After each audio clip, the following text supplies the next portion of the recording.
Et regardez ce petit ingrédient, ce mets, ou plutôt ce plat très prisé aux États-Unis, mais pas seulement, les frites. Hugo Barbieux du service économie de TV5 Monde nous a rejoint. Bonsoir Hugo. Bonsoir. La guerre des frites est-elle déclarée? Qu'on se le dise, la Belgique n'a rien à voir dans cette affaire. Non, évidemment, la Belgique pacifiste, évidemment. Alors les frites, regardez comme elles sont appétissantes. C'est le plat plaisir par excellence, mais entre les États-Unis et le Canada, la pomme de terre pourrait bien devenir la pomme de discorde en raison, encore une fois, de la guerre commerciale initiée par Donald Trump. Car pour faire des frites, il faut de l'huile et les États-Unis utilisent de l'huile de colza qu'ils importent en quasi-totalité du Canada. Ce marché représentait 4,8 milliards de dollars en 2023 selon le ministère canadien de l'Agriculture.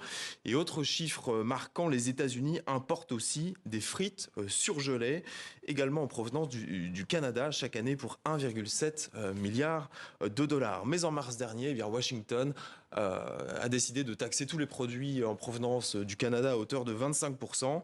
Tout cela aura évidemment des conséquences sur les producteurs canadiens, évidemment, et aussi sur les consommateurs américains, au point que certaines enseignes essaient de trouver des alternatives, alors en remplaçant parfois par de la graisse de bœuf ou de la graisse de canard, ce qui est quand même beaucoup plus cher, ou en trouvant des solutions pour filtrer et réutiliser l'huile de colza. Alors, est-ce qu'on se dirige vers une crise de la frite aux États-Unis? Eh bien, en tout cas, ces 5 dernières années, figurez-vous que le prix de la barquette de frites a plus que doublé, passant de 1,79 $ à 4,19 $. Mauvaise nouvelle, évidemment, quand l'inflation était un thème majeur de la campagne présidentielle aux États-Unis. Merci beaucoup Hugo, cette barquette de frites. Donc moins salée en France, on l'imagine, qu'aux États-Unis prochainement. Merci Hugo.